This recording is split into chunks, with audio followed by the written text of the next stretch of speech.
Good morning. It's Tuesday. Means it's a notes day. Exciting.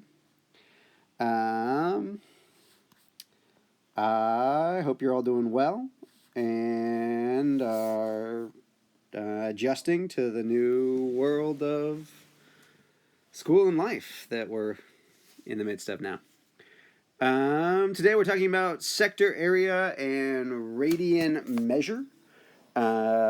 So we got the formula for sector area last week, but we didn't start using it. It wasn't on the quiz.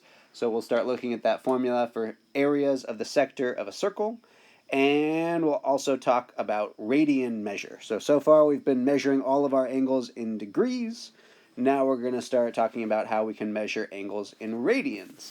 And radian measure simplifies enormously the way you might think about the area of a sector. So they kind of fit together. We're on a core standard for fourth quarter, which is finding arc lengths and areas of sectors of circles.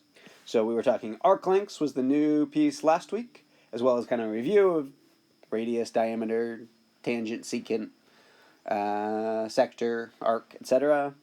And now this week we've got areas of sectors of circles. Cool. So let's see. I think I'll get a new screen here.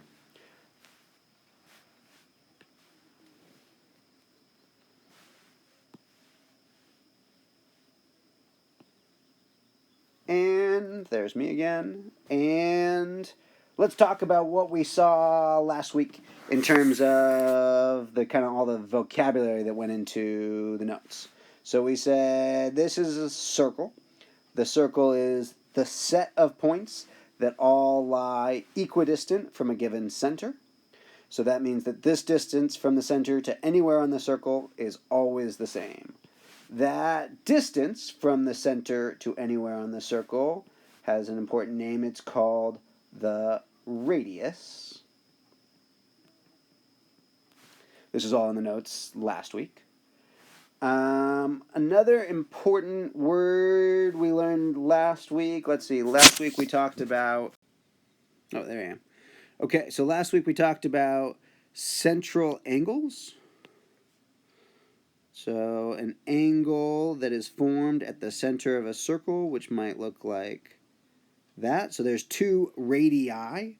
Radii is the plural of radius.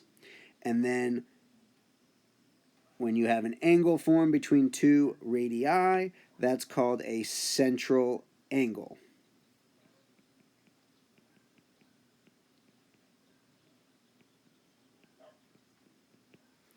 And then another thing we looked at last week was arc measure.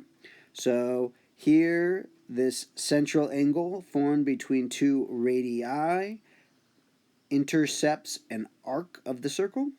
This is a minor arc because it's less than 180 degrees. So this here is an arc.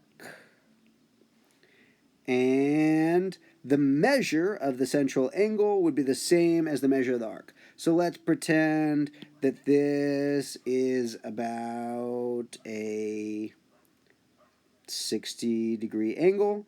That means it would be a 60-degree arc.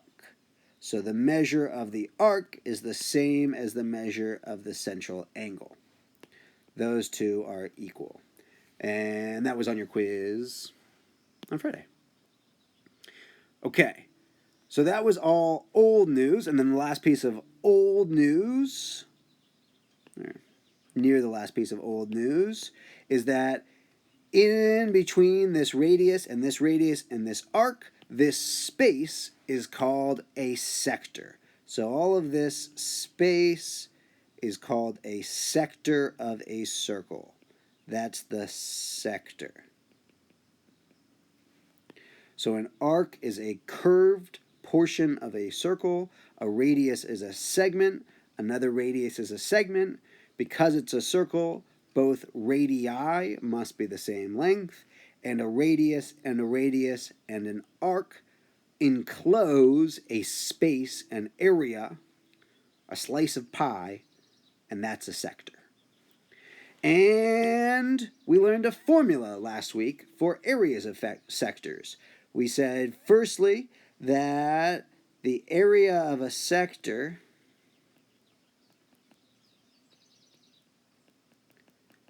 must be proportional to the area of the whole circle.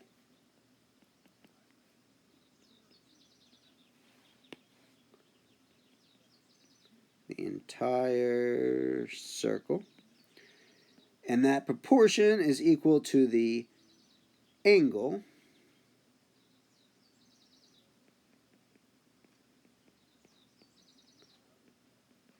that intercepts the sector out of the entire circle's angle, which would be 360 degrees. So that's just a true thing about circles, that one part of the circle is proportional to the whole. And then we took that statement and solved it for the area of a sector.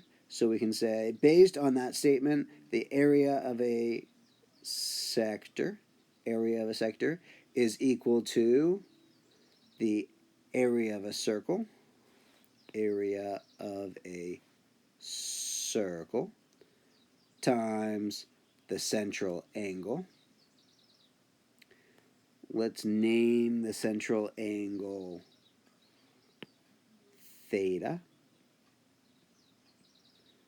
times theta divided by 360 degrees.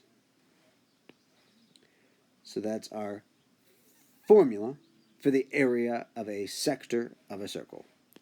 You take the area of the circle, times it by the angle, and divide by 360 degrees.